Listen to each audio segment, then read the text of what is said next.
welcome to episode 138 of BigRedBarel Geek Speak, a place for all your geeky needs on BigRedBarel.com. My name is Alex, I'm a self-appointed Baroness of Butts. I'm also the host for this episode, and guys, it's Echoes in here. It's Echoes, and it's lonely, because Lauren's not here, and Joe's not here, so I had to find someone, and I found a good person to chat movies with and other stuff. It's James Stirling-Not-That-One. Hey, James. Is that what you all call me? Because only you and Lauren ever call me that. Yeah, why would we never... Because Sterling's not my last name. Well, I know, but it's there. Don't put it to places, because that's exactly the association that I'll have. Fair enough. With. Hello, everyone. I'm James Stirling-Wilson. I'm back. It's been like a year. I Very know. happy. Because when we were arranging this, I was like, has he been here when we started the news section? I was trying to remember, and I was like, holy bleep, he was not. That was a while ago. Yeah, it has changed. It has changed since the last time you've been here, James. I think the last thing I was talking about was that terrible King Arthur film. Ugh. You know why I still haven't watched it? I don't know why I'm making the sound. You're not missing anything. Yeah. A quick aside, because there's that new Robin Hood film that they're making. Oh my god. With Taron Egerton, the guy, your lad from Kingsman. Yeah. Isn't it out? I thought it was out. No, it's not. It shows how much everyone cares. It looks, and this is just from the trailer, it looks identical to to the King Arthur film. I can't wait to avoid it. Yeah, we were both at the Empire podcast when he was there talking about it. Taron Egerton We about were. Yeah. And yeah, when he was talking about it, I was like, oh god, I bless the host for mastering some interest in this Robin Hood, because I wouldn't be able to. I'd be like, yeah, moving on. Let's talk more about Kingsman. Let's begin with the time waster of the week that comes from James, and it's called Lessons from Screenplay. Yes, Lessons from the Screenplay is a brilliant YouTube channel. His name's Michael. He does video essays on the relationship between screen and script. So you'll often, a good example is his most famous video right now is his video on The Last Jedi called Forcing Change, because everyone loves a good pun. And it's sort of about how the two most important character arcs in The Last Jedi, of the non-character arc of Finn, who starts the film and ends the film in the exact same way, and the absolutely brilliant character arc of Kylo Ren. Mm-hmm. So it's quite interesting to look at that, and he'll often have the screenplay to work against and show you all the things that remain and how they've changed and why they've changed. And it's just incredibly insightful and interesting videos. And there's a couple dozen, and they're all fantastic. I think he releases one video a month, but it's always worth waiting for. Yeah, he seems like one of the video essays like Just Right and Nerdwriter and Lindsay Sterling and all those guys who go really deep and start a video with an actual point, not just like, I'm gonna sit on the bed and just randomly ramble about, I hated this and I didn't hate that. No, they prepare the script and think about it deeply, properly, and have some really good references and good knowledge behind what they're saying. Absolutely. Well, that's good. I'll add it to my list, because as I was telling you off mic, I've realized I've actually started watching The Last Jedi Forcing Change. So, and this is the first time you told me about him, so that was good. Personal recommend, favourite video that he's done, I think the video on Black Mirror. Oh, that'll be a good one. Because Black Mirror is amazing. Hey, if he has scripts, has he done one on Bright? Because I heard that script was going around and everyone was kind of jumping on it. Well, actually, it's really easy to get Hollywood scripts if you know where to look. Oh. And if you live in LA, you can get scripts like that, especially if they've already been made into films. Huh, that's interesting. How'd you get the script? Is that not a podcast topic? I think it's literally as simple as going to a library. Oh. Physically going there and getting it. That is actually interesting. I never thought of that. Yeah. See, libraries still relevant. Ha! And you thought otherwise. And also because I think he also studied screenwriting, so there's probably a resource to look at scripts, because if you're going to study screenwriting, you need them. Yeah, you need them. That's kind of important. That's in the name. Yeah. I study music, and I have access to the Royal College of Music's score library, for any score that's ever been written. Fair enough. Okay. Well, bringing it back to Kick-Ass in a weird way. So there's been a news that there is a Kick-Ass reboot and Kingsman universe that are coming from Matthew Vaughn's new studio, which is called Marv Studio, I believe. Which to me is could have stepped away a little bit from Marvel, but okay, I see what you did there. I mean, I think he's been making films longer than the Marvel Cinematic Universe. So I know he's been making movies longer enough, but has the Mars studio been there for longer than that? I feel like it has. I'm not sure. It's been around a while. Okay, good on him and all that jazz. But yeah, so basically, gosh, there are so many things they're planning. They're planning to reboot Kick-Ass, but obviously not with original characters. But they're possibly looking to look at what is her name, Hit Girl and Big Daddy, to do a separate movie for them, and possibly to do Patience Lee, who is an African American single mother who's taking a vigilante mantle. So all those different kind of properties. And with the Kingsman universe, they're also thinking of doing like 8-hour TV show. There's lots of plans on this one. It's like a really fascinating plan for the future. And actually, I haven't realized there's other kind of properties that they do with the Kingsman as well. So they're kind of unrelated movies. I haven't realized, that Rocket Man movie with Taron Egerton that they did was also kind of in that studio's repertoire, which was quite interesting to me. And they're going to be returning to do more stuff with the Statesman because they liked them, apparently. Well, they got Channing Tatum. I can't blame them. If they got Channing Tatum, they might as well do more stuff with him. But yeah, what do you think about that? I liked the first Kingsman, and I liked a lot, and I liked bits of the second Kingsman, but I didn't like the sexual politics of it. I thought they were really iffy, especially the scene in Glastonbury. It really made me feel uncomfortable. But I liked everything else. I liked the country roads bit because I liked John Denver. That bit was very sad. More Kingsman, but I think I would actually take Matthew Vaughn off of it. I would like someone else to put their stamp on the franchise. Have him on as a producer, sort of like what they did with Colin Trevorrow stepping away from Jurassic World Fallen Kingdom, which we will get onto later. In terms of Kick-Ass, maybe he should do the next one, because he stepped away from that one, and that Kick-Ass 2 is Yeah, I mean, what's kind of interesting about this to me is that whatever you want to say, whether you liked some of this movie and you didn't like, I do think they've got a strong identity. You kind of could almost spot the same DNA in some of them, or kind of they give off the same feel. And I mean, I thought Kick-Ass, the first time it came out, I thought it was actually absolutely brilliant and was so fresh and breathtaking and such a good splash of new energy into this whole superhero thing. Even now, I think it's actually fresh if you put it amongst everything else that is coming out. I think it's quite good that he is expanding with his stuff, and that, yeah, I agree, maybe he will, like, with the plans that they have, there's no way he's gonna be directing every single bit of it. Like, there is no way. He'll have to be either in producer capacity or executive producer capacity. He'll have to step back to some extent and give someone else to be sort of in charge of it. But it'd be nice to have more of that point of view there, because, there's so many superhero-y stuff, and I think even then, Kingsman and Kick-Ass managed to stand out, and that's only a good thing. I think now it's more difficult now especially with Deadpool being in the mix, because at the time it was one of the R-rated superhero films. There's Kick-Ass, there's Super, and that's your lot. But now you've got Deadpool to contend with. I mean, you can only see with it's always every day is Christmas Eve before a film comes out. Yes. Which is a brilliant phrase that I nicked from someone else. I can't remember who though. So, it could be amazing. Who knows? More films is good. It's a weird situation to be in because we know so little about this. Yeah, it's more like it's happening and we're like, ooh. Yeah. Okay, cool. It depends on who they're going to cast, who's going to be writing it, who's going to be shooting it. Once those things come into play, that's when decisions can be made, opinions can be formed, I should say. Yes. Overall, I think I'm quite excited for, their lineup. I always thought that they should be expanding and doing better things.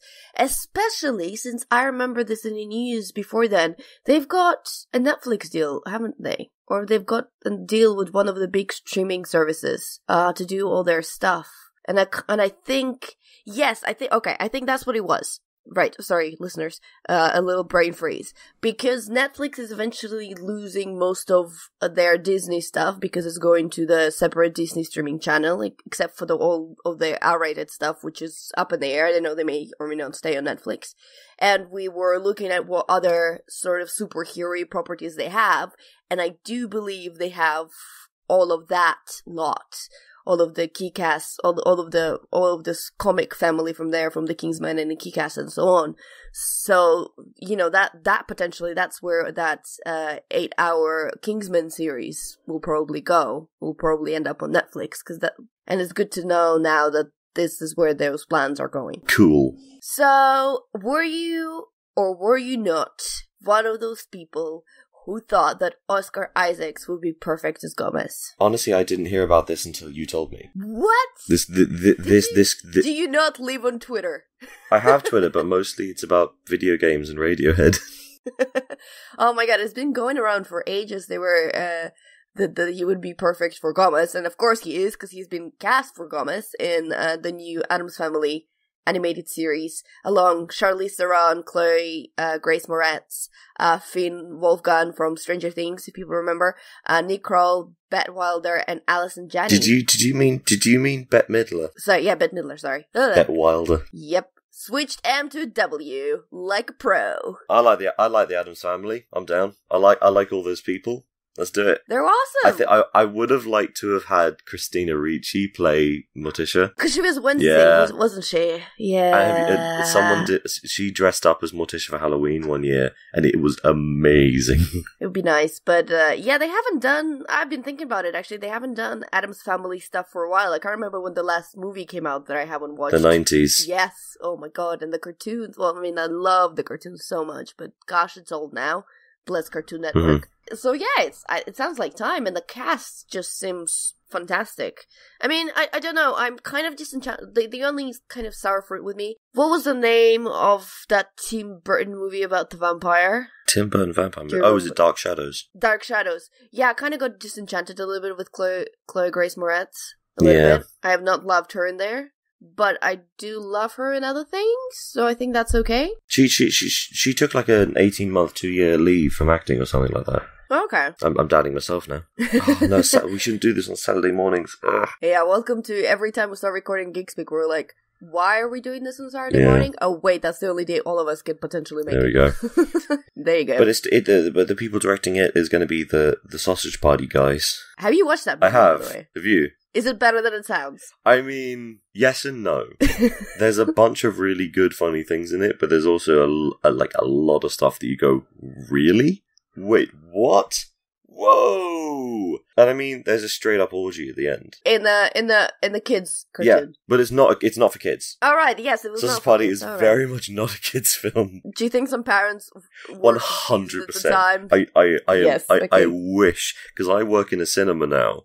And I wish I could have let a parent with kids in to see it, which I could never do because I'd be fired. But I would love them to start watching and then come out and be horrified at what the funny hot dogs are doing with the puns. The weirdest part about that film was Ed Norton, like 3-time Academy Award nominee Edward Norton, was playing a bagel. I mean, he was not playing a sausage, so I guess that's good. I know, but it was just like the... Was there a sausage in him? Yeah, there was. There was the same sausage that was in 4 different things. Oh, God. Oh, no. Oh, wow. Oh, no, we did not go there. Hey, Saturday morning. They're the ones that had to voice it. They had to sit in a recording studio and pretend to be food having sex with each other.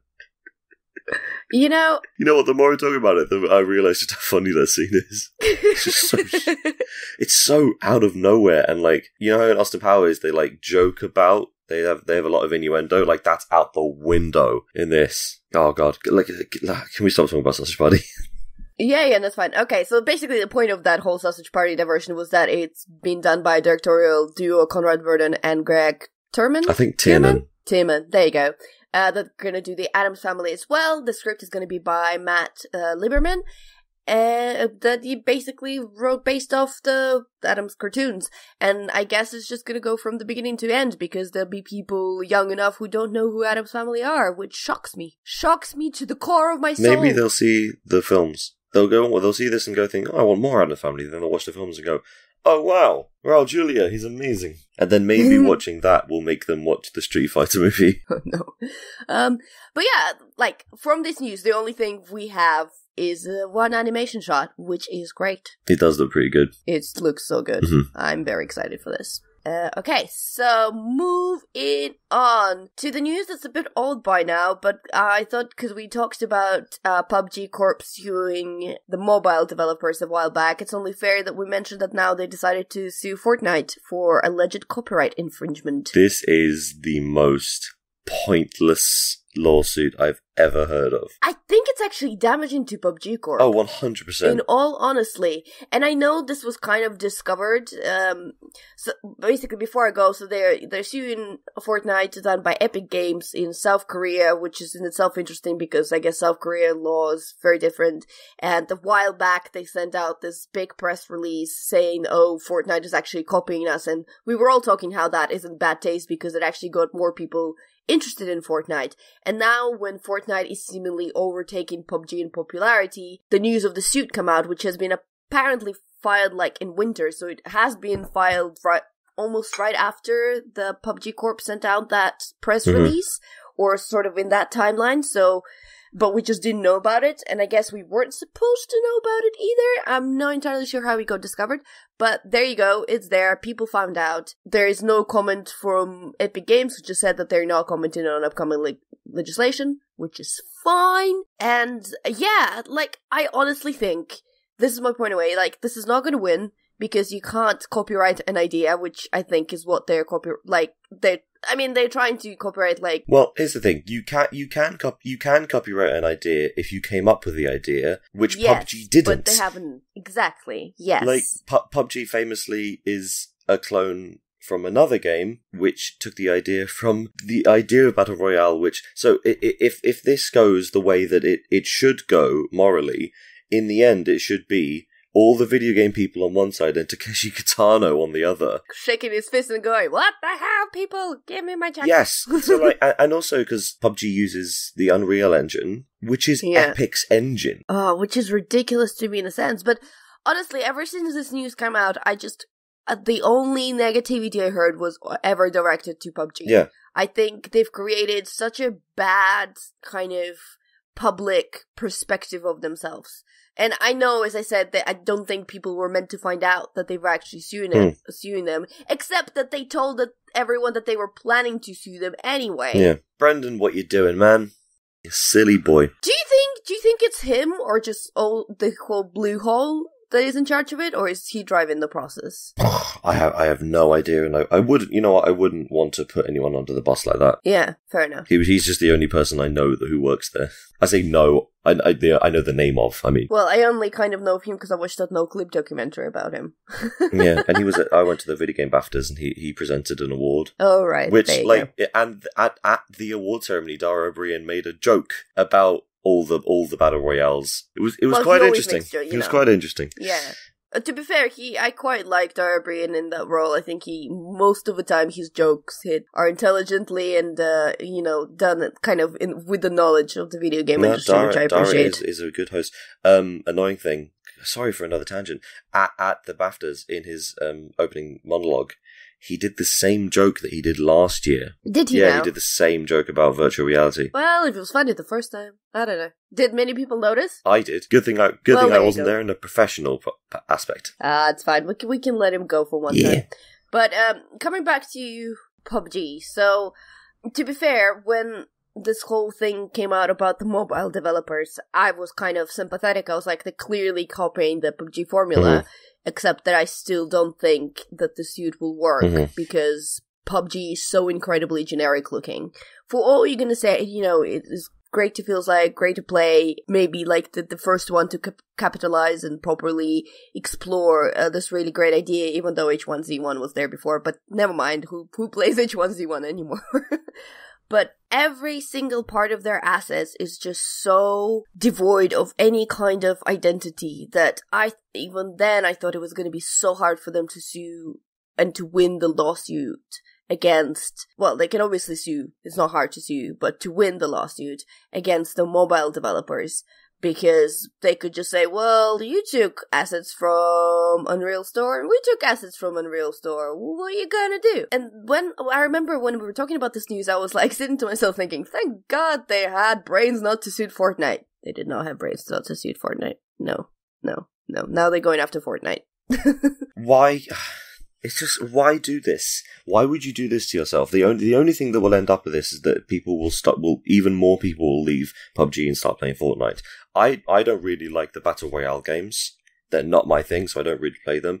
I have played Fortnite, I have not played PUBG. No, I've played Fortnite, I have not played PUBG. That's mostly because I don't have an Xbox or a PC. Well, fair enough, that's a limitation. Yeah, but if my mate's got my flatmate's got a game PC, and I could have played PUBG if I wanted to at some point. It is weird to me to see, because, you know, we're big gaming fans, and for us, like, gaming is everything. And then to see just how big Fortnite is. Like, we know it's big, but I don't think any people in the gaming space really understand just how big Fortnite is. Well, it's big enough that people who don't game hear about it and want to try it out because they hear people talk about it. At a baseball game in America, between, like, one of the innings, you know how they have sometimes, like, kiss cam and stuff like that? Yeah, like, yeah. There was do your best Fortnite emote.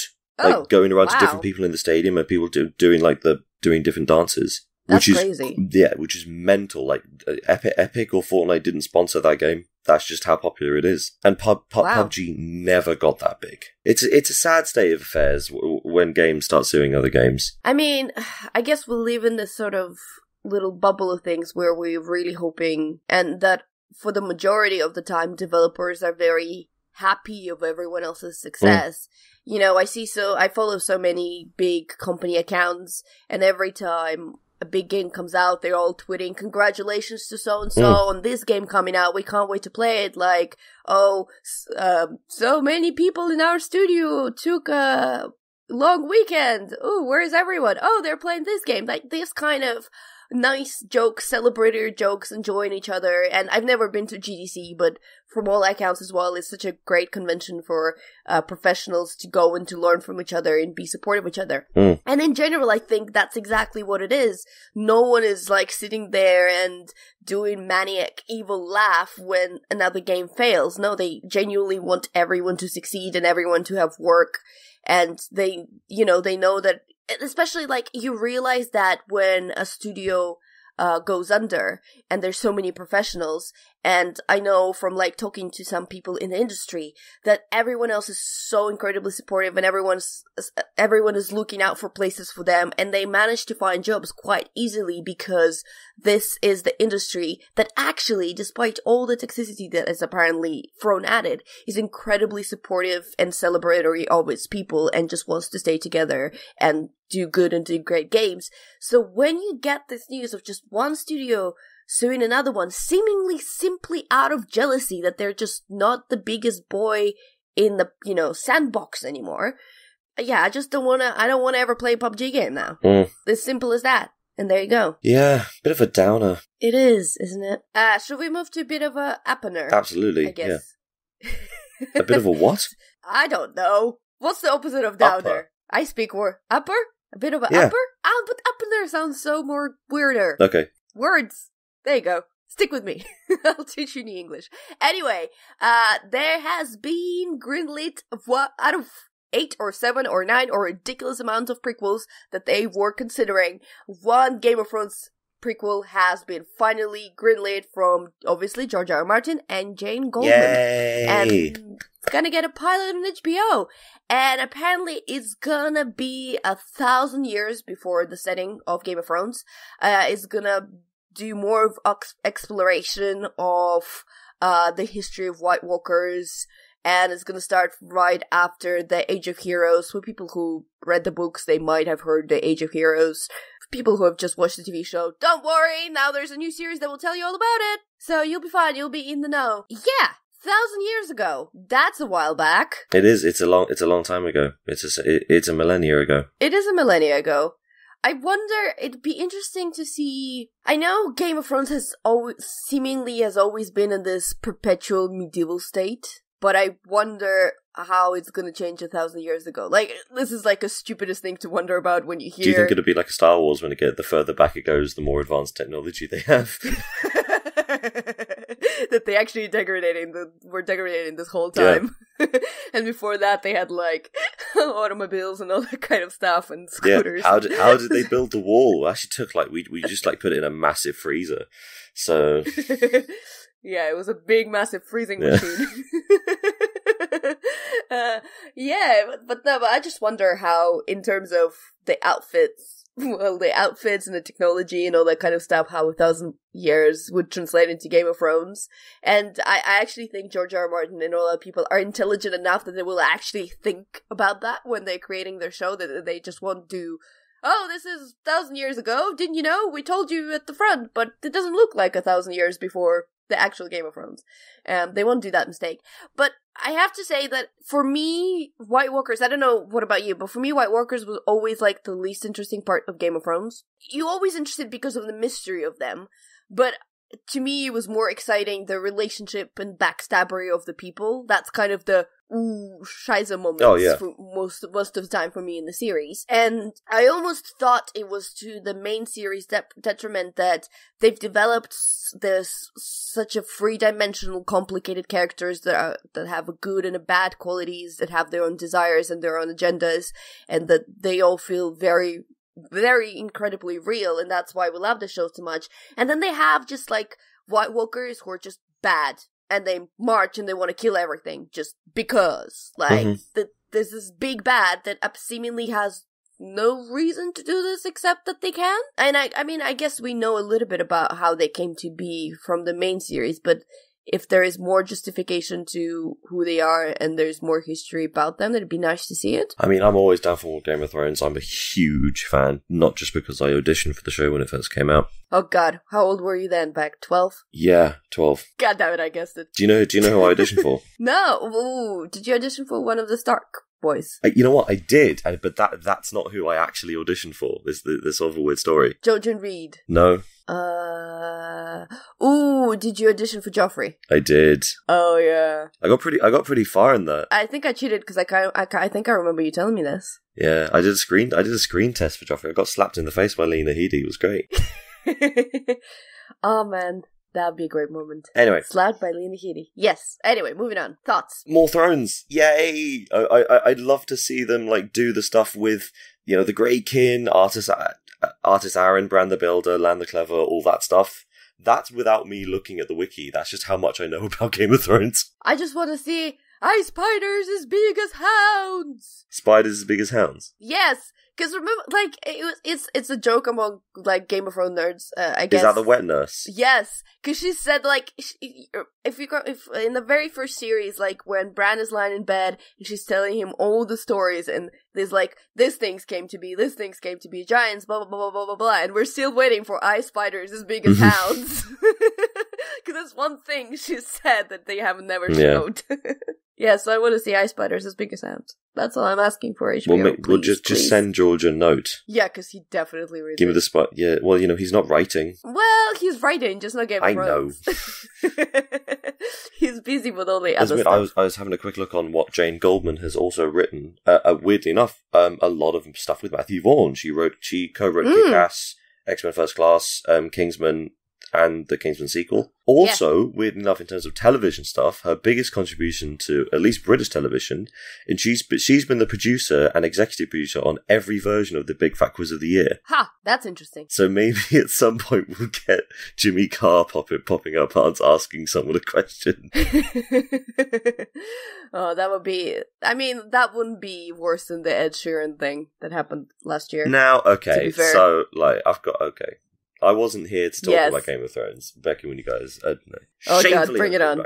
I thought the Ed Sheeran thing was fine. It was, I think he's got a really nice voice. Yeah. And it suited well for the song that he was singing. I do think they've managed... Because they had famous musicians on the show before. And I think they managed to... The Executioner, he's a really famous rock musician. And I think... I mean, look, it may be my downfall that I don't know their faces as much.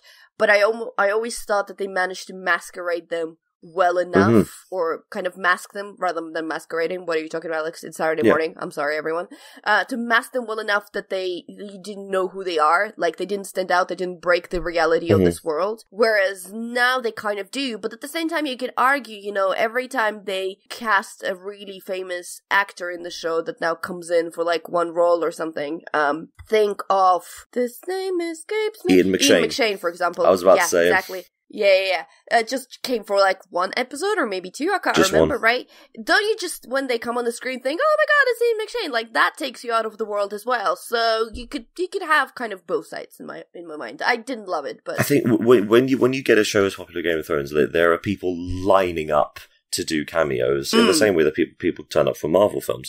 So like when or Star Wars, but at least they're in Stormtrooper helmets. Yeah, when Mark Gatiss was the head of the Iron Bank. Oh yeah, like he popped up in a couple different episodes, and I was saying, "Oh, sweet, Mycroft, nice." But I mean, for the Tyrion one, I would have done it exactly the same thing, except I would have put a really big helmet on him, and then they would have gone, "What's wrong with him?" Is like, "Oh, he got mashed in the face." And also he's ginger. But he's got a lovely voice. Like, just do the same scene exactly the same way. Just have that line. It would have been amazing. Yeah. And everyone in the audience would have loved it, because it would have gone, that one's Ed Sheeran. Yeah, it would have been more like a guess game. Ooh, have you spotted that guy? Rather than he is front center in your face. Yeah. More or less. But yeah, that's the Game of Thrones news. You can see that Alex has been making the agenda because it's all like very Game of Thrones-y and superhero-y and, you know. So this is different to the Benioff and... Oh no, Benioff and Weiss are doing a Star Wars show. What the hell am I talking about? Sorry. Yeah, they are. I don't know,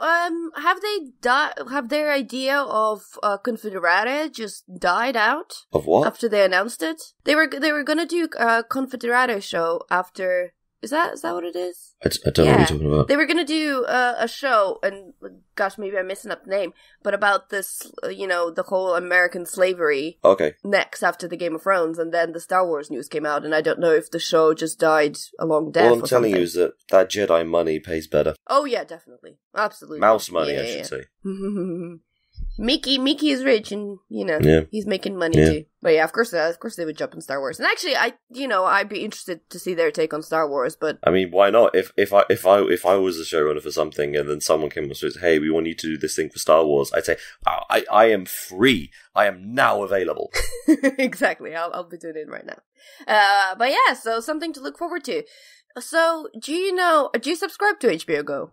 Or not? Or you just catch up with the HBO stuff through other channels? My parents have Sky Atlantic. When Game of Thrones cap, I travel to Rochester every week, which is in Kent, to watch Game of Thrones. That's dedication. Because I won't steal it. I can't anymore. I have pirated stuff in the past. I can't do it anymore. I feel really bad doing it. Fair enough. That's a good attitude to have. I know Jo is also very anti-pirate. Well, but also she goes to movies every week, so she's a complete trooper in supporting cinema that way. And I work in a cinema, so especially for me. Exactly, yeah. That's not a thing you want to be doing. But yeah, I just wonder where is this pilot going to be shown, or if it's going to be shown to a wider public, if we over here be able to catch up with it, depending on whether they or not will greenlight the full series or not. But it'd be interesting to see, especially since the first, it's actually one of my, if you've got Game of Thrones like DVD or Blu-ray or whatever, they do commentaries for every episode, and the best one by far is for the first episode of season 1, because there's so clearly bits that they shot for the pilot before, and then they had to come and reshoot afterwards, because especially Sean Bean's face deflates and inflates depending on the scene, because he clearly got just a tiny bit older as the series progressed, and then one point he was just like very gaunt and very like Mwah! And then the other ones he's got a little bit of a cheeks going on. And yeah, there's and what's his Rob Stark, he just looks so much younger in one of those scenes. He just looks like such a baby. All of them. Anyway, it's fantastic. If you've got those, check out the commentaries. Anyway, is that everything we wanted to say about Game of Thrones, or do you have more thoughts? No, I'm looking at the Targaryen banner that I have in my room, and I'm thinking, no, I'm good. I'll take a picture of that and send it to you so you know I'm not lying. No, I believe you. Look, I've got the big encyclopedia of the Ice and Fire one. I hope you listeners are really enjoying this description of our rooms. I know, right, exactly. Well, I haven't started on all my BioWare stuff that is around me. But no, I had to refer to it because George R. R. Martin wrote the series of Duncan and Egg stories, which are set during when Targaryens were still kind of powerful. Mm-hmm. And gosh, their family with all the same names. I literally had to read it with my genealogy tree of Targaryen family open right in front of me, so I could keep track of who is he referring to. Is that a father? Is that a son? Oh no, that's a brother. Oh, that's an uncle. Oh, that's actually now a king, but that's his grandson. And I was like, why you do this to us, George? Anyway, let's move on from Game of Thrones and get into the meat of the show. How about we start with Jurassic World, because Jo is not here, but she sent me a review which starts with, "Woo! Dinosaurs! Yes!" She also asked me to put lots of crikeys in there, but I think she does it so well that I might not. But how about I'll start reading a couple of points, and since you, James, actually seen it, you will tell me whether you agree or disagree, and what your general thoughts. Let's do it. Okay, so Jo's general thoughts, but seriously, she said Jurassic World Fallen Kingdom is excellent, possibly the best one since the first film. It's full of suspense, action, fun, and surprising amount of drama and feels. There's at least one moment that would make even the hardest of hearts well up a bit. I cried at least 3 times, so quick pros and cons. Okay, so we've got Prawns, full of suspense and tension and actually properly scary in parts. Assigned director Jay Bayona's solid horror heritage. The dynamic between Bryce Dallas Howard and Chris Pratt is much improved over the last movie, with each character feeling much more rounded and believable. So far, so true? Yeah, let me just expand on some things that she said. The director, J.A. Bayona, the horror background she's talking about is The Orphanage, which is a Spanish-language horror film produced by Guillermo del Toro, which is a very gothic, and because the people know the whole sort of conceit of this film is that they were tricked into going to the island. This is all in the trailers, so I'm not spoiling. They were tricked into going to the island to get some stuff, and then they're taking the dinosaurs back to a big old mansion in America, and they're selling them on the black market. Yeah, can I just stop you there? So the first trailer just was very kind of basic. But I thought the second trailer that we ended up watching twice, because we watched Deadpool 2 and Solo in the same day, because, we're crazy and we like to do stuff. I thought just spoiled the whole plot. We watched the first series and we're like, well, now we don't really need to have the movie because this trailer's just told us. And I just hate when trailers do that. I'm just so upset that that's what it did for this movie. But yes, moving on. But it didn't. All right. It real didn't. Good to know. There's one character who is just blanket not mentioned in the trailers. Oh. Straight up, when they appeared, I'm not gonna even say agenda. I was like, oh, that's interesting. Oh, and then the way that character's journey goes is very weird, but I like it a lot. The gothic horror thing is set in this weird creepy house, and then there's a weird creepy house that has these weird gothic horror elements to it, and I just know that's exactly why they brought J.A. Bayona on to do it. The big old villain of this, it's again, in the trailers, it's called the Indoraptor. Is it like a new cross of a dinosaur? Yeah, it's a cross between the, wait, is this in the trailers? Well, don't tell the cross. It's just a new dinosaur. It's a new dinosaur, a cross between stuff and stuff. Stuff and stuff. A snake and people on Twitter. The cruelest of all the animals. So, going back to Joe's review, full of really well done throwbacks and affectionate homages to the series, particularly the first film, that work really well and never feel tacked on or like a lazy fan service. True, not true? I would also go with true. I think there's moments, but there's nothing that is there out of place. Mm-hmm. There's stuff which is fan service, but because fan service is fan service, but it's never let's take a complete detour from the story to do some fan service. Everything's in service of the story. If it happens, I imagine that when they were doing it, it's how can we get these things in organically? So there's a bit which references the car, the famous scene with the mirror. Things may appear closer, and the thing is they use that in a new and interesting way. So it's not just doing the same joke again. It's referencing stuff from the past and doing it in a different way. Yes, continue. More dramatic and emotional than I expected. Gave me all the feels. Thrilling set pieces in action. Hell yeah. Never forgets that the dinosaurs are the stars and treats them with the respect and love they deserve. Yeah, Joe's nailing this. I completely agree with everything she's saying. I mean, dinosaurs are great. Cool. It's sort of because dinosaurs are great. I mean, I can't argue with that, but like, even that shot in the trailer where the volcano is exploding and all the dinosaurs running, I was like, oh my god, this is so heartbreaking. The dinosaurs are gonna die. Yeah. Yeah, it's bad. And her last pro is not afraid to tear up the rule book and try new things. It's a refreshing change of pace. Now this I have questions with, because... Well, I can't answer to you from there, because she's on the plane. I'm gonna be as careful as I can, because I don't want to do any form of spoiling. I would say that the structure is very similar to Jurassic Park. And also I say that trying new things... I'm saying doing the old things in a new way. That's sort of the best way that I would say it. But like, if I could talk in spoilers, I could really break down to just how similar tonally and structurally Jurassic Park and Fallen Kingdom really are. Mm-hmm. You know, if you're gonna rip off a film structure, why not rip off Jurassic Park? It's perfect. Okay, we now move on to cons. I mean, Jo clearly knows what our hearts want, because she goes straight to the point in the first cons. She says, not enough Goldblum. His part is cameo at best, although it works well within the structure of the film. Yeah, no, I actually think it's the perfect amount. Alright, you're not a fan of Goldblum? No, I love Jeff Goldblum, but I think having him in this film would be too distracting. Alright. Because this film's not about him. And neither was the last one. Having him here is fine, and again, makes sense in the context of what he's doing, because they're, like, this first 5 minutes, not a spoiler, he's there right at the beginning, in front of a committee, and they're all going, do we need to go and save these animals from the volcano? And he's there, and he's there saying his piece as a dinosaur expert and as a person who has been to Jurassic Park. Okay, so second con, a twist reveal involving one character is a bit pointless and obvious. The film does not need it. Now, okay, I think I know who Joe's talking about. I didn't see the twist coming. I thought it was really cool, and I think that a character's reaction to this twist in the context of the film is so perfect, and I want it to become a meme when everyone knows what I'm talking about.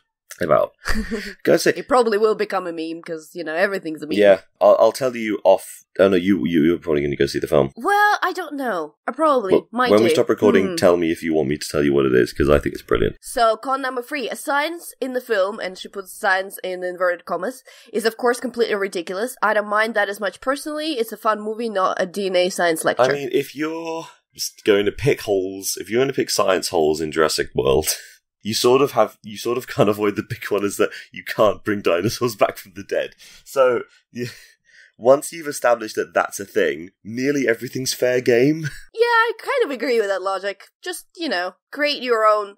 look, as long as science is consistent, like, even if it's made-up science, I'm okay with it. Yeah. It's when they clearly don't have rules and, like, well, we can do whatever, and now this works, and now this works, and now this doesn't work because we said so. That's when I don't like it. They're not giving humans wings and giving them gills. Like, it's not so ridiculous. Mm. But again, it's like if you're considered like dinosaurs come back from the dead, and then you add another layer, we're making our own dinosaurs from other dinosaurs, and you're like, okay, fine, you've established the rules, and I think they stick to their own rules. Fair enough. Okay, that's good. That is A-okay with me. And the last cons, she said, could perhaps have done more with the T-Rex, but she's possibly my favorite, so I may be biased. Do you know, sidetrack, do you know what the name of the T-Rex is? No, I'm not like, I enjoy Jurassic World, but I'm not like a huge fan of Jurassic. There's two answers to Jurassic to this question.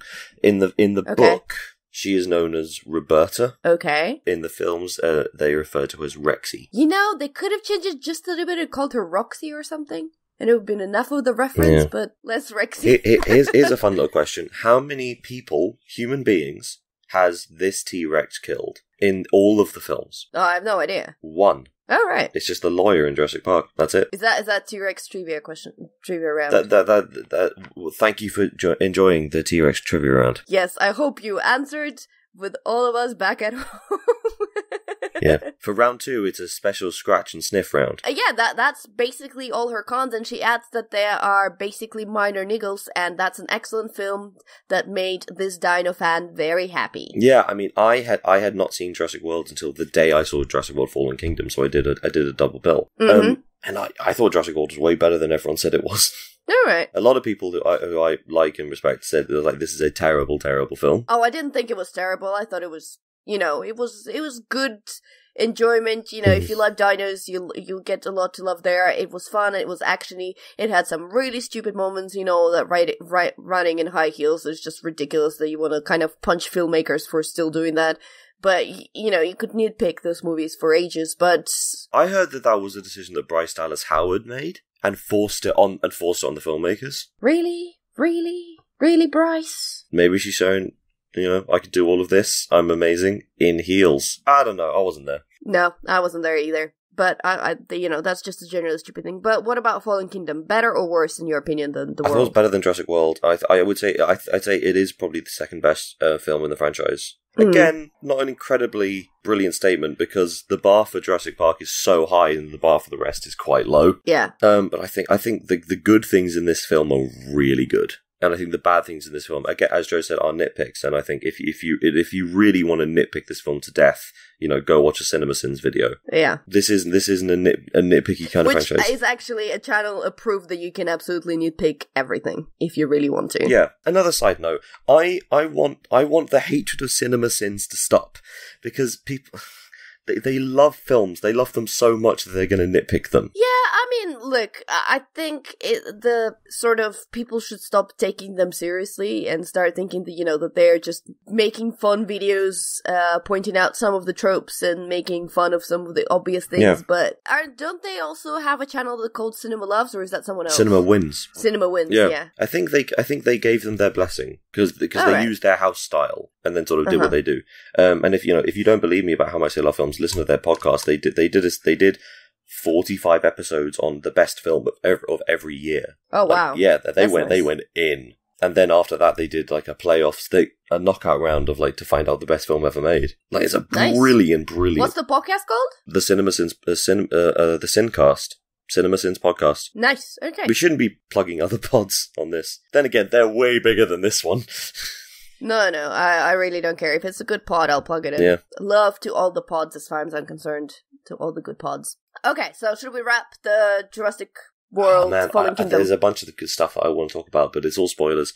I think the music is good in this one. Mm-hmm. Obviously, there is references to the Williams score, but I think all the stuff that isn't, so all like the... But he's not scoring this one. He didn't do the last one. And the music was done by Michael Giacchino, who did most of the Marvel films and most of the Pixar films, so, you know, this guy knows his stuff. He does indeed. He's got written some beautiful music. So is he doing... Or he's also doing Incredibles 2? We did the first Incredibles, so he's probably doing Incredibles 2. Which he is. So in the same month, it comes out Incredibles 2 and Fallen Kingdom. Damn, Good. son. Exactly, yeah. It's got work. It's got lots of work to do. Cool. Yeah, that's me done with Jurassic World Fallen Kingdom. You know, it's good. If you like the Jurassic World films, then you'll like this one. It's almost as simple as that. But I would say that this is probably the first time in the franchise that you really have to put in some legwork. So you have to have seen Jurassic Park, Jurassic World to enjoy this. You can't just roll up in this. Mm-hmm. Interesting. Okay. As I said, I haven't watched it, so I don't have much to say, but I will may watch it at some point, so it'll be good.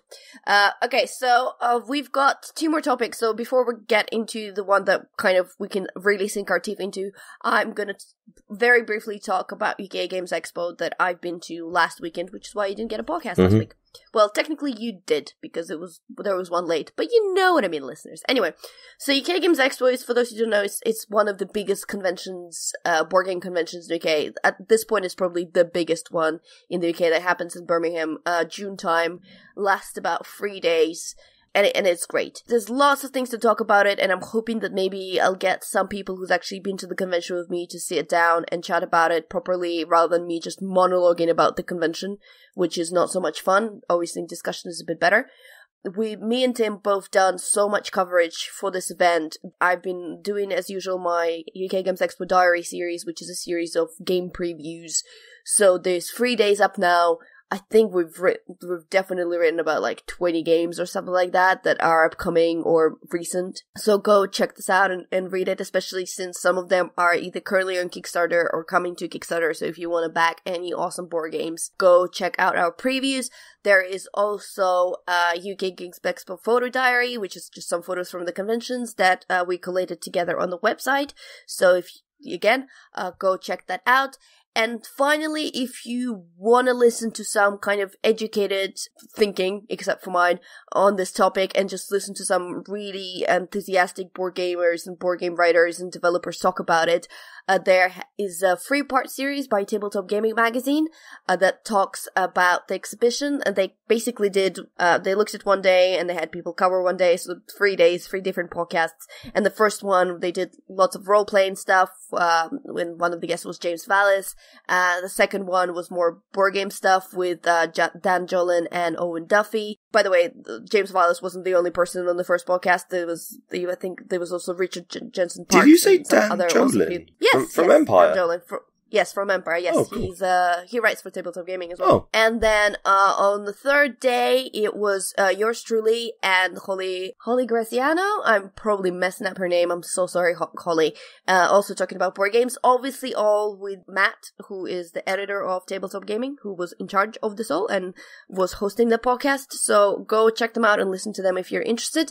And as I said, we'll probably have a more deeper discussion of UK Games Expo at some point if I'll manage to wrangle the bodies to talk with me. And yeah, I'm just gonna leave it at that. Read all the stuff, listen to all the things, and UK Games Expo is awesome. Now, let's get on, and we're kind of running late, but whatever. There's only 2 of us, so it should be a pretty easy edit.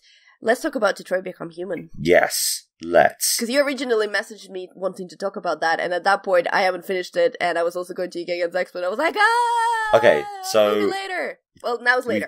We've got to set some ground rules, because okay. I don't think I can talk about this properly without spoiling it. Should we do maybe 5 minutes of initial thoughts, and then I'll do some spoiler bells and spoiler warnings, and we'll go into spoilers, and that hopefully will mean that we will not mess up with people who have not played it yet. And especially because it's so heavy narrative, and I had to talk about stuff, because, I reckon that the way I played it the first time is very different to the way you played it. Probably, yeah. And to talk about endings and stuff like that, and I don't want to ruin it for anyone, because the stuff I have to say is mind-blowing if you don't know what's going on. Okay, fair enough. Okay, let's start the 5 minutes with general thoughts. So, I don't know about you, but this was my first Quantic Dream game. Like, I dabbled, we had a stream going at some point with me and Coleman playing Heavy Rain, but we haven't finished it. We got to the infamous shower scene and realized we can't put it on YouTube without, putting some censorship over the boobies. So that was really fun because Coleman put faces on boobies and it was hilarious. I do recommend people go and find that. Whose faces were they? Were they clowns? So I can't remember. No. I can't remember. Was it David Cage's face? No. It was our faces. I just can't remember the exact placement. So I think it may have been mine and Julia faces on the boobies and Coleman's face on the butt. But I can't remember exactly. It may have been some other combination. But yes, it was our faces. That's mental. I know. You had to spend quite a while putting them and moving them according to where they moved in the video. King. That's mental. So yes, there is no such nudity in Detroit. No, there is not. Thank God. Well, I'm not gonna lie. There was a bit. Oh, we'll get into spoilers. Yes, there was a possibility for that to happen, and I think they bypassed it. I really wanted it to, though. Well, I mean, okay, we get to that one because I would actually be okay with it because of the nature of the scene. Yeah. Anyway, moving on to that. So that was my first Quantic Dream game from start to finish. And I really enjoyed it. I thought that it was really, really great. There was, it's one of the things, we started talking about it the other day, again with Coleman, and we're like, yes, we couldn't pick it to death and kill it. So we're gonna stop. Mm-hmm. You could just completely take it apart. But I do think there's a lot of enjoyment comes from the story and from this whole Android universe. It possibly takes itself a bit too seriously, but then again, it's David Cage. What are you expecting? When has that guy ever not taken himself seriously? Yeah. So that's fine. I mean, there's a lot of stuff that's a bit heavy-handed and really obvious. Like early on, you're an android and you're getting on the bus and you have to go at the back of the bus. Yeah, in a special android section. Android compartments. Not even come on, David, you're better than that. Yeah, there was there's a part where you can put some slogans on the walls. We have a dream. Yeah, we have a dream. All I just want to see, I have a dream. Yeah. That's all I wanted to sing. And I saw that. I would have preferred it if it was an ABBA dating sim. Oh, that would be good. But yeah, that's about it. What did you think about the whole tree system that they had? The flowcharts? That you could see all the, Oh, I think that's the best thing about it.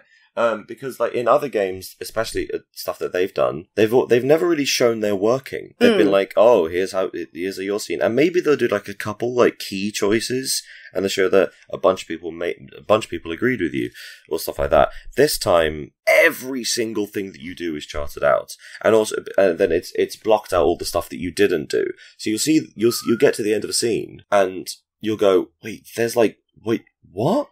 And you see, you did you might have done the thing that's really short, so you would have done it exactly as the game told you to do. And then if you had failed one aspect of it, you would have got this entire different thing, which I think it's cool, and that's cool anyway. But then seeing what you could have done, and you can more often than not, you can piece together what you missed based on the decision. But you're never 100% sure. And then if you there's always that one option that if you really, really, really mess up or do it so well that you get the thing that like 0% of people has done, which is always really fun. And then there's the fact that when you complete a chapter, you can go back and do it, and you can just experiment, and it doesn't infringe on your save. Yeah, which I think is fantastic. But what I understand that basically you start a new storyline if you change something. No, right? No, because there's an option. There's an option that says do not save. Oh, right. So you can just do it. You can just experiment and mess with it, and not mess up your main save. But say if you wanted to then go and just like, okay, I really messed up in that chapter somewhere kind of towards the middle of the game, and then you go and change that, and that creates a new story, and you'd have to play for the rest of the game again, because it wouldn't obviously affect the choices you've made afterwards, right? So you'd have to replay all that stuff. if you're at the end game and you want to change something you did in the middle to see how it affected the end? Yeah, then you do have to play through that the whole game. Which, I mean, I've played it through 3 times, and I haven't.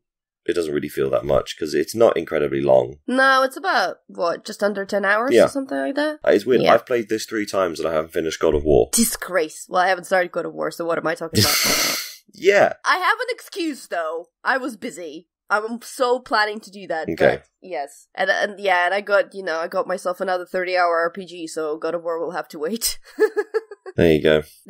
You know, I also kind of like that there was the whole tree and you could see everything you've done. I do have to say, because I'm a bit of a completionist when it comes to games, I had to kind of, at some point, be like, not look at it too closely, because I would see all the things like, if there's would be one thing that I'd miss, like reading a journal or something like that, and I'll be like, oh, or I forgot one clue or whatever to go to a place.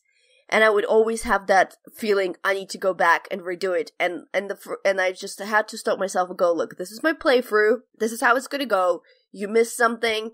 It's fine. You're probably going to play it again. You can do like a completionist run or something like that if you want to. But now this is just how your story goes. Let it go. This is the tree. Move on. But it's good to see all the choices. And I do wish kind of more games showed it like that, because there's so many things that are coming out, and you know, I love BioWare games, and in the sense they do have very similar. You've never mentioned. Yeah, I know. Let's just never talk about them ever. And they do have the similar structure, and they do come in parts where you're like, where there's one outcome that so many people have rarely encountered, and you barely know about it. And several years after even Dragon Age Inquisition came out, people have been asking like writers and creative director on Twitter, is like, is there something that people are still missing in the game? And they're like, yeah, are you going to tell us? And they were like, no. So there's still people that still things that people haven't discovered because they can't see the tree of choices.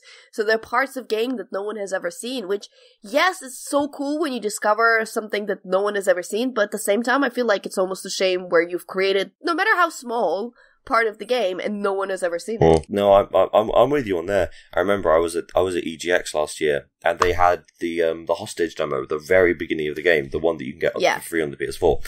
Like the very opening. Yeah, the very opening of the game. That brilliant E3, that brilliant section. I mean, it's all brilliant.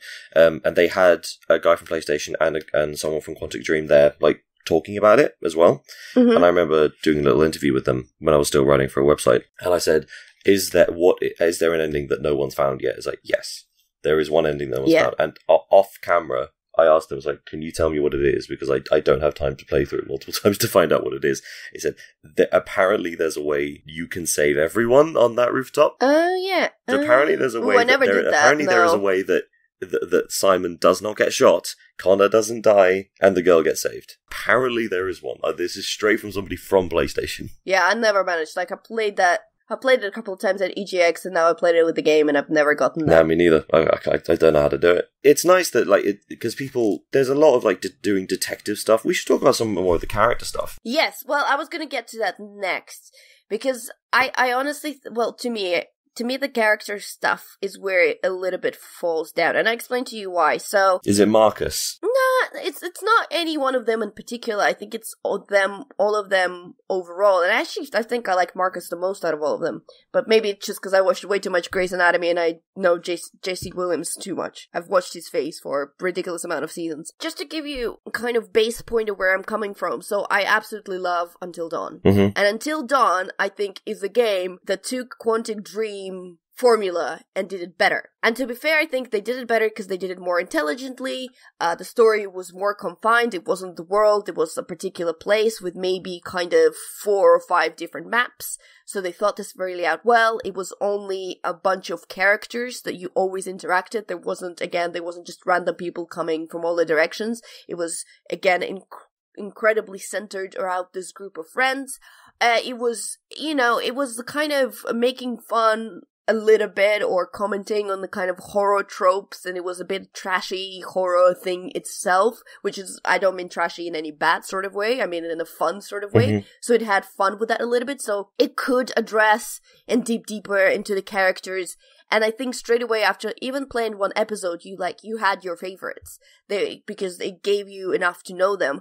Whereas this game, I spend let's just say for the sake of argument, 8 hours with Connor, Kara, and Marcus, and I'm still like, they're all okay. I don't love any one of them more than another. I don't feel more for one of them any other. I really want to, but I had more emotional connection to the characters in Until Dawn than I had in this one. And I think it's purely because they were just better written than these guys were. Mm-hmm. I think writing is pretty good. Okay, sometimes, goes a bit over the line, but it's fine. But I have struggled to kind of fall in love with them, and yeah, I'll talk about one thing that just made me roll my eyes so hard in the spoiler section, but yes, what do you think? I mean, I'm a massive Connor person. I love him. I think he's amazing, and I think his relationship with Hank is like the best relationship in the whole game. Yes, that was a highlight of the game, actually. Yeah, and someone did a compilation of, no, I can't talk about that, spoiler. Damn it! It's so difficult with this game. I think comparing this game to Until Dawn is a good comparison. People try to compare it to Telltale games, and that's a bad comparison because they are really, really different how they do this. I had played Beyond Two Souls, but I had not played Heavy Rain. I played the opening of Heavy Rain. I've got it and haven't played it because the opening of it is so obtuse for me. Also, did you notice that the house that Kara's in the beginning is like so similar to the depressing house at the beginning of Heavy Rain? Yes, it's so similar. David? Come on, you're better than that. I feel like this is going to be my reaction to this game is, David, you're better than this. Would you not? Because I really like it. No, I like all the characters. I think Marcus is. I think it's because of how heavy-handed his sections are. I think I like him a bit less. Yeah. I think he's fine. I really like Kara. I like there's things that you can do to Kara and Alice because I thought I want to get the platinum, and every time I get the option to do something bad to them, I physically can't do it. So fair enough, you've made me really care for these people. Yeah, I'll have to tell you in the spoiler section of one boo-boo I've done, which relates to sort of doing bad and not trying to do bad, but yes, it's fine. I'm really glad that you like those characters as well, and I think they will resonate with a lot of people as well. But yeah, they were just not there enough. Maybe I just need to have more playthroughs or something like that. But then again, with that argument, like I only had one playthrough of Until Dawn, and I loved it straight away. So there's some technical aspects to this game that I think people aren't really talking about, that I think are the best things about it. The graphics go without saying. They're outstanding. Yeah. Some of the eyes, especially, all of them are amazing. Then there's the lighting and the cinematography. So all the characters are lit differently, and they're all shot differently. They also have all different soundtracks as well. I was about to get onto that. They all have different soundtracks. So every single character from their perspective looks and sounds different. So when you have two characters in the same scene as each other, which does happen at some point, I'm not going to say how or why or where or when, but it chops between their perspectives, and their themes get interwoven musically, like the cameras change based on who's looking at who. I think it's tiny changes like that really, really make a difference. It always is the little things. Again, this is quite a big thing, but still counts as a little thing with air quotes. Yeah. And then there's the design of Detroit itself. Like, it's 2038. It's not crazy far in the future. It's far enough that we look at certain things and go, oh, that's cool. But, like, there's no flying cars. There's there's drones, which you already have, but they're more efficient versions of them. There's driverless cars, which you already have, but there's more efficient versions of them. Like, the most complex technology in this thing is the androids. But we already have forms of artificial intelligence, just none that are past just not as efficient versions of them. So I think it's a brilliantly designed. And then there's like, oh, my camera just fell down. That's going to be a fun thing for you to edit. Like, in the middle of talking as well, yay. Keep it in, I say. Yeah, why not? Yeah, why not? It's just going to be a loud click. Sausage is made, not to break it back to the sausage. Oh no, what are you doing? We apologise for the brilliant technical display that you see here. What was I talking about? Oh, I was talking about the clothing. Yeah. Also, you get points. You gather up points as you play through the game, and I never really got why that was happening. And then I went to the extras section of the menu, and you can, like, buy background interviews, with in-game... I don't want to say in-game currency, because you can't... it's not a microtransaction. No, it's not. So you can't buy the coins, right? No, the points or whatever. No. You only earn them by playing the game. And you can purchase, I think is a better way. There's no better way to use that word. No. Like, behind-the-scenes videos on, like, how the music was done, on how they shot them, how the writing was done, like the actual story itself, how the design and stuff. Really, really interesting. I wish more games had behind-the-scenes stuff on the disc, because everyone is interested in how games are made, especially gamers. Well, again, if you play Until Dawn, they've got excellent behind-the-scenes documentary on the disc. Very true. I believe that you earn that by playing through sections of the game. Yeah, so so you can't, because some of them are quite spoilerific, so you have to have reached a certain point in the game to unlock a specific interview. Yeah, I don't think there's any spoiler stuff in the behind the scenes stuff, regardless. What, for Until Dawn? No, for Detroit. Oh, right, okay. So I'll talk about before we get into spoilers. I don't think there's anything else spoiler-free stuff. I don't think there is anything else. I mean, I think the point of this is that we're really enjoying it. Yeah, for me, it's the best game of the year so far. Okay, this is from a man who has not played God of War, so I will just let that be known. When I have played God of War by the end of the year, when the dust settles, we shall see. I think it's also kind of, important to mention that I don't think it's going to be a game for everyone, because I know some people don't like cinematic walking things. Although I would say that this game has quite a lot of mechanics along with the walking, and I would also add that I do like their use of QuickTime events, which I usually don't, but they use them basically just during the fights, which is always very thematically appropriate. I would probably go as far to say this is the best use of QuickTime events in a game ever. Yeah, probably, yeah. I'd agree with that. I haven't played a game with the QuickTime events I enjoyed more than in this one. Yeah. Because, you felt, like, you're pressing things fast, but you're also in a fight, so if you miss the button and you end up being punched, that just makes sense to me. Or if you fail and then a character dies, and that's it, and they don't come back. Dun dun dun dun. Okay, shall we go into spoiler section? We'll do the spoilers. Okay, so dun dun dun, spoiler ringing bell. Spoilers, I don't know. I'll insert something more proper here when I edit. Spoiler! Go! What do you want to spoil? Right, first of all, tell me about your ending. So, okay, my ending. Well, first of all, the lover boy, Marcus, got lover boyish with North, which I don't know, I just thought it was so obvious she was like the only girl in the Resistance, and of course they hook up, and I was like, oh, don't do this to me, David Cage. I really wanted there to be a sex scene. Not like that. I'm not weird or anything. Technically, when they touch hands, they have sex, right? I mean, I don't know. How would enough. you do? I want robots who don't really understand what sex is trying to have sex. I think they do. Aren't there a bunch of sex robots everywhere, though? Oh, that's true. I think they know what sex because is. she used to be one. Yeah, so that's they do true. Know. Yes, but yes, so they did, and the Resistance won. I don't know if there are many multiple Resistance endings or whatever, but we had a big fight. And we kicked their butt. Oh, so you were aggressive? Well, I was passive until the very end of the fight, where they just started shooting at us, and then I was like, well, there's not much we can do. You all carrying all of our robots into camps. We're all basically gonna die out. There is nothing else for me to do but to fight. And I was trying to be like passive all the time until then. And then on the last thing, I was just like, we're fighting now. Mm-hmm. And then Connor got all his android friends out of the Cyberlife facility. Although they were completely useless. That's one thing that kind of annoyed me because he got them. Hank died, FYI. Yeah. Sorry, Hank. He got them. They just walked straight after the fight has finished, and then Marcus is giving his whole big speech, was like, now we're free! And these guys were like, we've only been free for like 5 seconds, but yay! We didn't even fight, but yay, go us! And then there's like a small group of survivors in front of my stage with like colorful outfits that gone through the war, and I'm like, if I was those guys, I would be so angry with those guys in the white suits from Cyberlife just showing up in the last minute and doing nothing. And then I got Kara.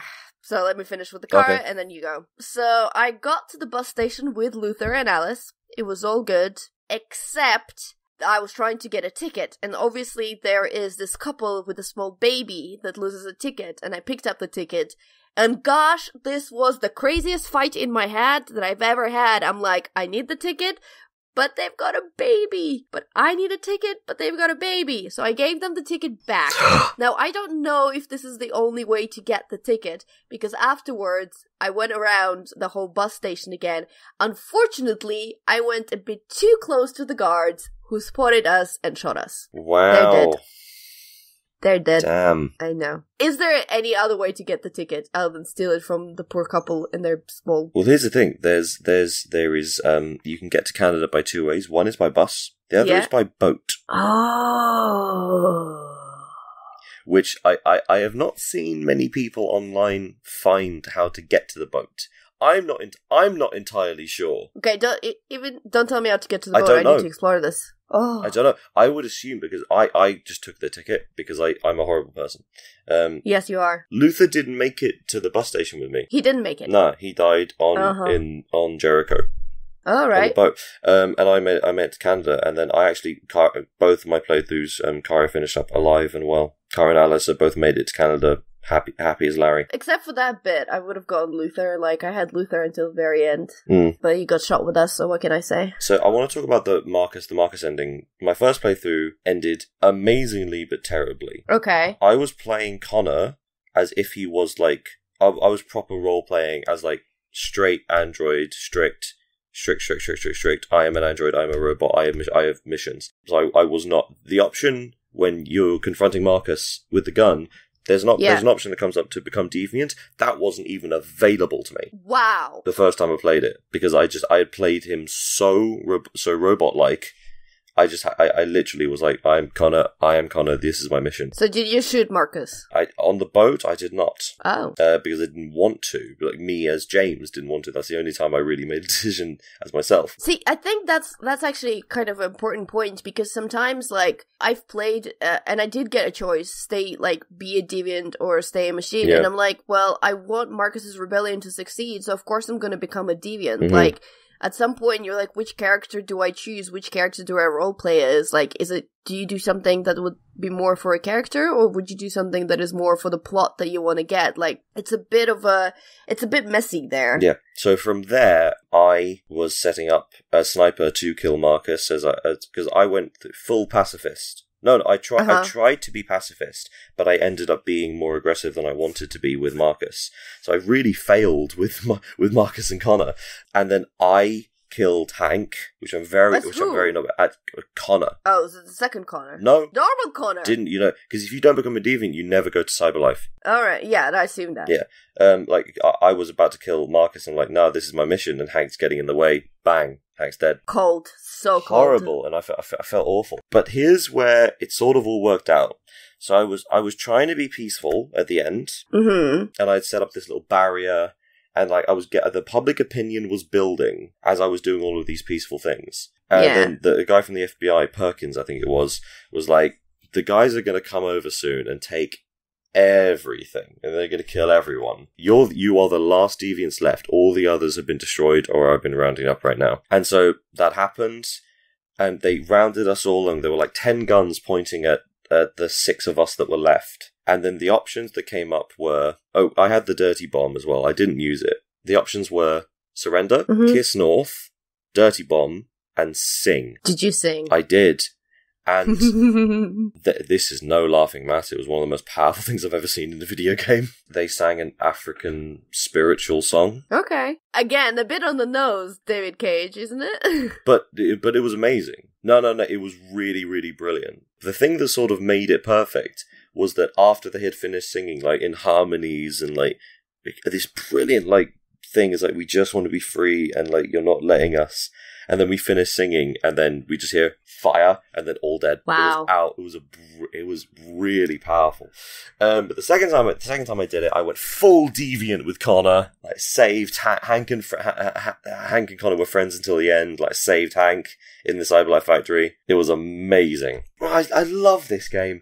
It's so good. And the bit with Zlatko in the mansion, failed that the first time with Connor. With Kara. But I failed that too, but I managed to remember as I was going through the house. But that's amazing, because you've got, if you fail to free yourself from the machine that's going to reset you, the instructions come up, it just says serve Zlatko. Yeah. It's so good! That's brilliant. And then like the monsters that he's creating in the basement, it's such a creepy little house. Also, the first time you see Zlatko, did you think, man, he looks a lot like Todd? Yes. Because he really does. Cage has got it in for guys with a bit of a heavier build. But that's the point where I looked at him like, he looks like a bad guy. There is no way I can trust him. Like, the point, I think that the kind of the failing of Zlatko was that I never trusted him in the first place because he just looked so incredibly suspicious off the start. Mm-hmm. Like, if there was an option for me to get the hell out of that house right the moment I stepped in, I would have done it. Because I was like, nothing good is coming out of this encounter. Yeah. Nothing good. Well, Luther. He's a good thing that comes out of it. Yes, Luther is the only thing. How did you end the Zlatko chapter? Did you free the monsters and let them kill him? Yes, yeah, yes. It's satisfying. It was like, yes, karma! Freedom! Karma in the face of the robot monsters that come to kill ya. Mm. Yeah. Did you guess that Alice was a robot? The first time Luther said, oh, we need to talk about Alice, I was like, huh. The second time he said, we need to talk about Alice, I was like, oh, yes, oh, she's a robot. And then the third time I went, well,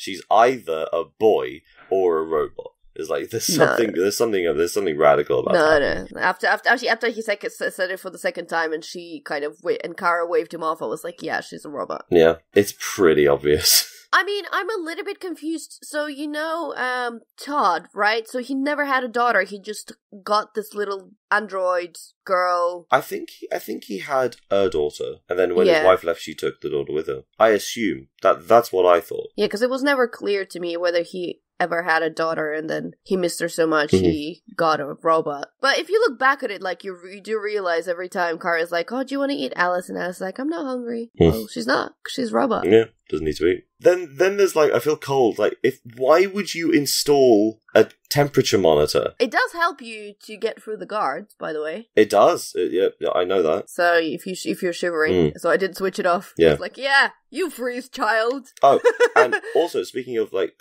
helping to get through things, like it's if you take the bus to Canada, you have to go through border control. Oh my god, doesn't end there. They check your passport and they scan to see if you're an android.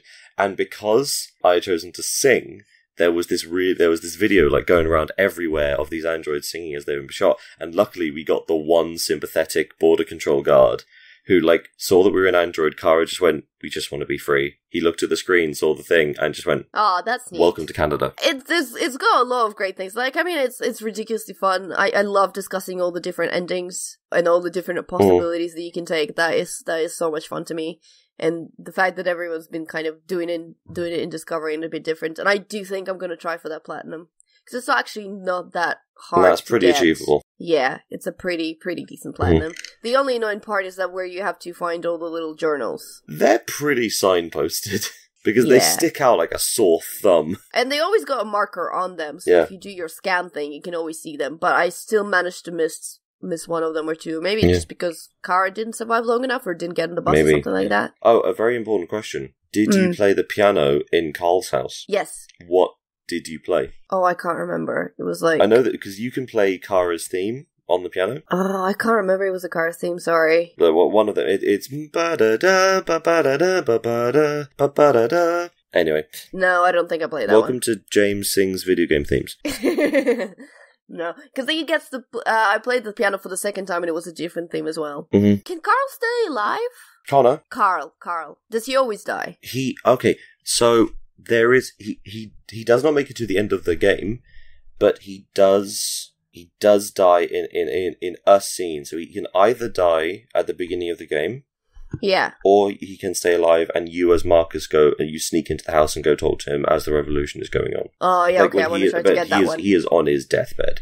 Yeah, well, I assumed he would not be long for this world. Also, do you know who the actor who's playing Carl is? Yeah, isn't he one of the, like, androidy people in Aliens? Yeah, he's Bishop in Aliens. Yeah, Bishop, there you go. I remember watching it go, when he came up, I went, okay, I got you, David. The only guy who played an android in the movie is not playing an android in his game. Yeah, they should have got your man who plays C-3PO in some role. I don't know. I bet he's very expensive. Anthony Daniels. Well, he only ever does C-3PO. Yeah, but he does it in every single movie. He's been in Solo as well. Because I've listened to the Empire. Yeah, I've listened to the Empire spoiler cast that they did for Solo. Mm-hmm. So again, promotion, eternal promotion to Empire podcast, which is great. They're well good. And Ron Howard was talking about it, and Ron Howard was talking that they have managed to put Anthony Daniels in there, not as C-3PO, just like a cameo somewhere. Oh, okay. But he is basically, he's the only thing that is like in every single Star Wars movie. He's there because he was he was definitely in Rogue One. I remember that cameo there. Yeah, that was a bit of a eye-rolling moment. In Rogue One. But yes. So I bet he's pretty expensive to get into your video game. I'm surprised they managed to get Jesse Williams, but... I'd never heard of Jesse Williams before this. I'd never seen Grey's Anatomy. Have you watched Grey's Anatomy?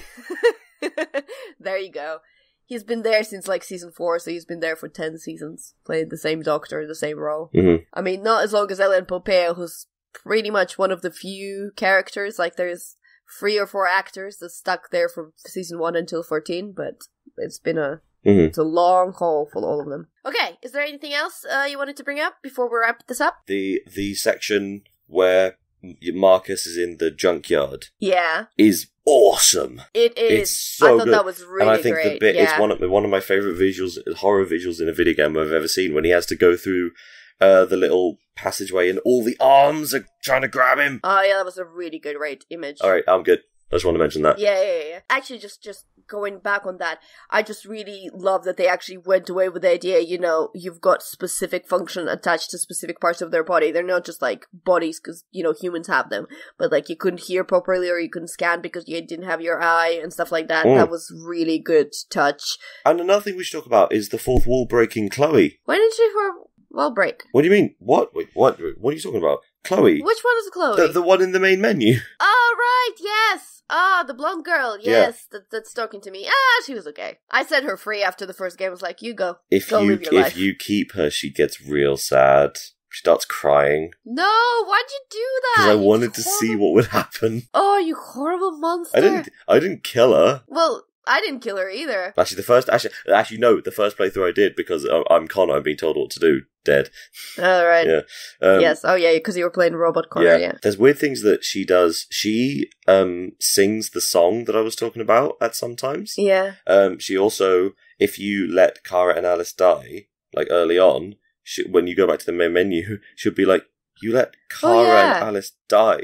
How could you do that? Like, yeah, she was only ever nice to me and wanted me to take some survey. That's all she ever did. I think just the fact that she did that, I think it's brilliant. It's such tiny little thing. That really cool. And then there's all the short films that were made that involve her and Luther and Marcus and Kara. I never saw the Kara demo before this game. No, I've never saw Kara demo. I've only ever seen that demo at EGX Rest, so... Yeah, I think we're done, because we've been talking for ages.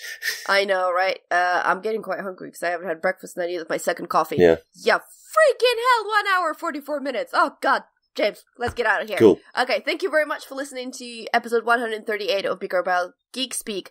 If you want to get in touch with us, you can do so on BigRedBarel.com. Write us a message there. You can do so on Facebook, Facebook.com/BigRedBarel. You can do so also on Twitter @BigRedBarel. Use hashtag GeekSpeak. That helps us to find your tweets. You can also speak to us directly on Twitter. I'm @DustyTube_. I am @James_S Wilson. You could also leave us an iTunes review. We would greatly appreciate that. Join our Discord if you don't know how. Shout at me on Twitter and I will lead you there.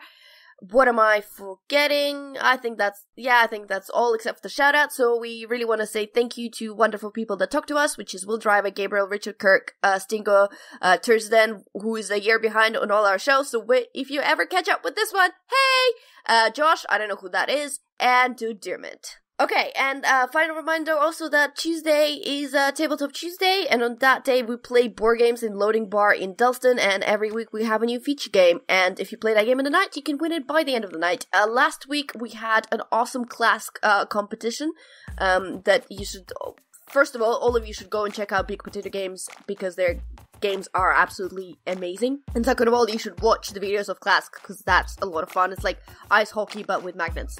Or something like that. Okay, have I forgotten anything? I don't think so. Okay, thank you for listening for episode 138. I've been Butts. I've been James. And we bid you goodbye. Bye! Butts.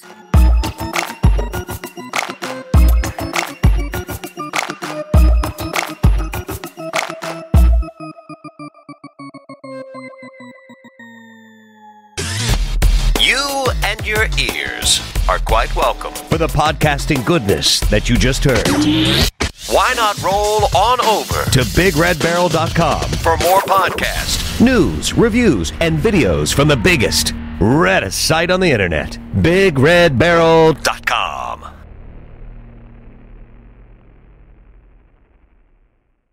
Ba-dink-a-dink-a-dink-a-dink, ba-da-dum, do-do-do-do-do-do, ba-da-do-do-do, ba-do-do, ba-da-do-do-do-do, do-do, do-do.